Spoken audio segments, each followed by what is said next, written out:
A paz do Cristo a todos. A igreja é a noiva do Cristo? Não, não é. A igreja não é a noiva do Cristo. Antes de mostrar na Bíblia a real noiva, a esposa do Cordeiro, vamos analisar texto a texto as referências usadas fora de contexto para enganar as pessoas. Porém, agora eu vou abrir a tua percepção e injetar vontade em você para aquilo que a Bíblia diz sobre isso. Em João 3,29, João Batista disse assim: aquele que tem a esposa é o esposo, mas o amigo do esposo que lhe assiste e o ouve, alegra-se muito com a voz do esposo. Assim, pois, já essa minha alegria está cumprida. Aqui João Batista se coloca como o amigo do noivo, aquele que lhe presta assistência, que prepara tudo para a chegada do noivo. Mas basta uma pequena olhada em Apocalipse 22:17, na parte A, e já percebemos a verdade eterna, onde está escrito: e o Espírito e a noiva dizem, vem. Agora está claro quem é o amigo do noivo, que cuida da noiva até a chegada do noivo, e que junto com ela chama pelo noivo. É o Espírito Santo. Mas e a noiva? Calma. Volta um pouquinho em Apocalipse 19:7. Regozijemo-nos e alegremo-nos e demos-lhe glória, porque vindas são as bodas do Cordeiro, e já a sua esposa se aprontou. A esposa já está pronta, aguardando o esposo.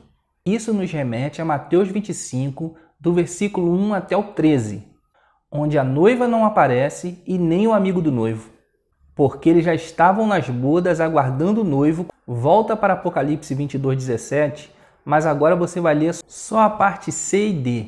E quem tem sede, venha. E quem quiser, tome de graça da água da vida. Perceberam que a noiva, a esposa, já está pronta, só aguardando a chegada do noivo? Então agora vamos analisar as passagens contradizentes. Primeiro, Efésios 5, do 22 ao 33. Ocorre uma figura de linguagem de comparação, uma símile. Como, sendo como, não o é literalmente. Qual é então a comparação? Simples. Assim como a igreja está sujeita ao Cristo por vontade própria, assim devem as mulheres cristãs aceitarem e apoiarem a autoridade do seu marido enquanto líder do lar. E também, assim como Cristo amou a igreja e se entregou por ela, os maridos cristãos devem amar sua esposa, dedicando sua vida a ela, só. Segunda referência é Mateus capítulo 22, no versículo 2, onde está escrito: o reino dos céus é semelhante a um rei que celebrou as bodas de seu filho.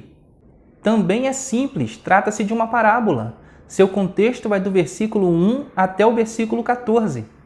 Toda parábola só tem um único sentido, o final dela.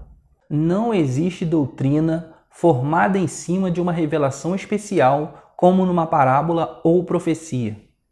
Ou seja, aquilo que é aplicável a todos, sem exceção. Uma parábola, por mais envolvente que ela seja, é apenas uma ilustração do dia a dia. E a única coisa que serve para aplicar é a sua moral. Ou seja, a lição que a parábola quis passar com toda a história contada. Como se descobre isso? No final de cada parábola, lendo toda a história sem isolar um ponto sequer.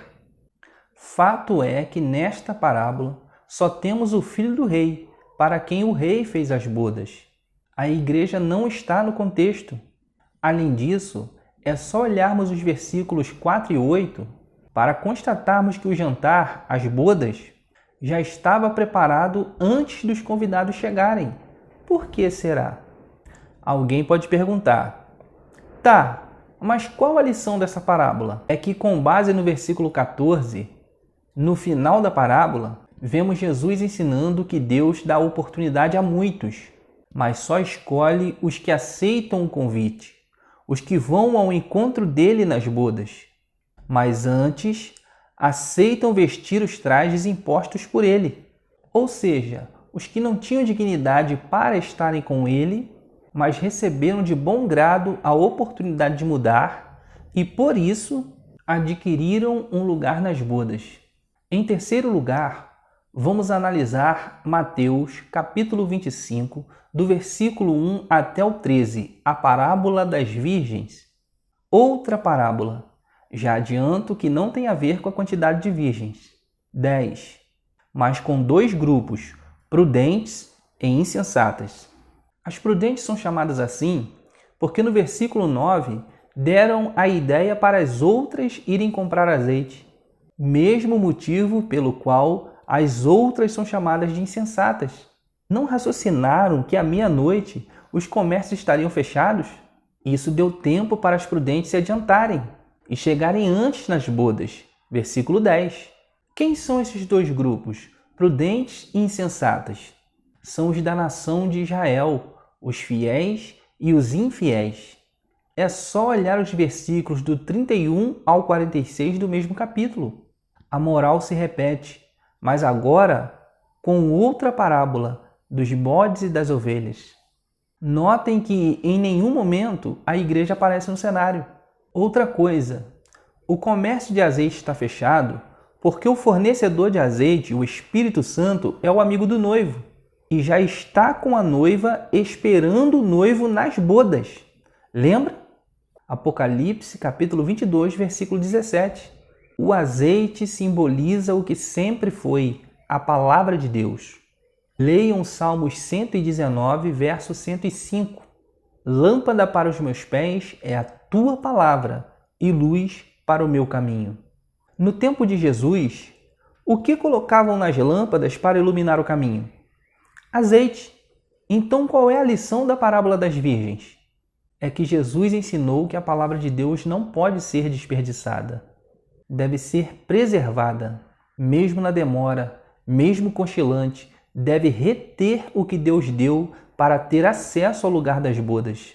Apocalipse, capítulo 3, versículos 10 e 11. Como guardaste a palavra da minha paciência, também eu te guardarei da hora da tentação que há de vir sobre todo o mundo, para tentar os que habitam na terra. Eis que venho sem demora. Guarda o que tens, para que ninguém tome a tua coroa. Ainda as palavras de Paulo em 2 Timóteo, capítulo 4, versículos 7 e 8. Combati o bom combate, acabei a carreira e guardei a fé. Desde agora, a coroa da justiça me está guardada, a qual o Senhor, justo juiz, me dará naquele dia, e não somente a mim, mas também a todos os que amarem a sua vinda. Quarta referência para analisarmos. 2 aos Coríntios, capítulo 11, versículo 2.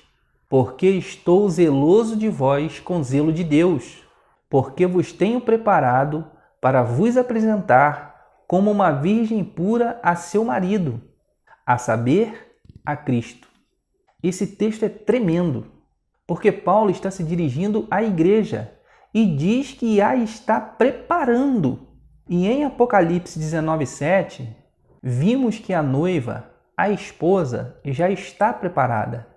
Olha que contraste! Claramente se vê que a igreja não é a noiva.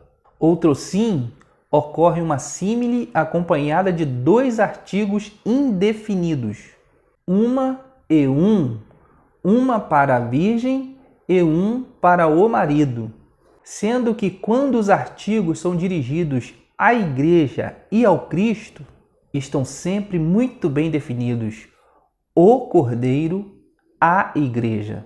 Impressionante como passam por cima das regras gramaticais para defenderem suas heresias.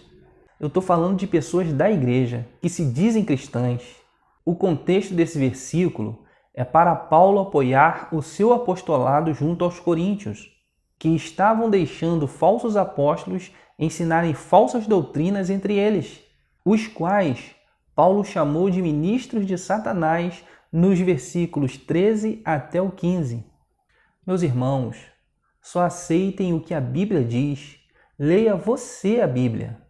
Parem de ouvir e aceitar mentiras como se fossem verdades, porque não é. Jesus falou em Mateus 15:14, deixai-os, são condutores cegos. Ora, Se um cego guiar outro cego, ambos cairão na cova. Se você não quer ir para o inferno junto com esses mentirosos, creia só na Bíblia. Mas é no que a Bíblia diz no texto, dentro do contexto em questão, não isolando textos para formar ideias mentirosas. Finalmente, quem é a noiva, esposa do Cordeiro? Só tem um texto na Bíblia que afirma quem é ela. Vamos ler. Apocalipse, capítulo 21, do versículo 9 até o 10. E veio um dos 7 anjos, que tinham as 7 taças, cheias das últimas 7 pragas, e falou comigo, dizendo: Vem, mostrar-te-ei a esposa, a mulher do Cordeiro. E levou-me em espírito a um grande e alto monte, e mostrou-me a grande cidade, a Santa Jerusalém, que de Deus descia do céu. Agora comece a se perguntar: se a cidade santa, a Nova Jerusalém, é a esposa do Cordeiro, quem é a igreja nas bodas? Eu respondo para você. Mateus, capítulo 9, versículo 15, vamos ler na Almeida Revista e Atualizada. Respondeu-lhes Jesus: Podem acaso estar tristes os convidados para o casamento? Enquanto o noivo está com eles, dias virão, contudo, em que lhes será tirado o noivo, e nesses dias hão de jejuar. A igreja são os convidados para as bodas. Agora tudo faz sentido. Por isso o noivo tardou em Mateus 25:5. Por isso o Espírito e a noiva dizem vem em Apocalipse 22:17. Porque o noivo está esperando os convidados estarem todos juntos. Por isso a igreja ainda está sendo preparada para estar bem apresentável quando chegar às bodas do Cordeiro. Essa é uma ótima degustação bíblica, mas tem muito mais. Quer aprender? Eu sou Anderson Ângelo, professor de assuntos bíblicos, e estou disponível para ir até a tua igreja ministrar aulas realmente bíblicas. Meu WhatsApp é 24 988 59 1307. Um abraço.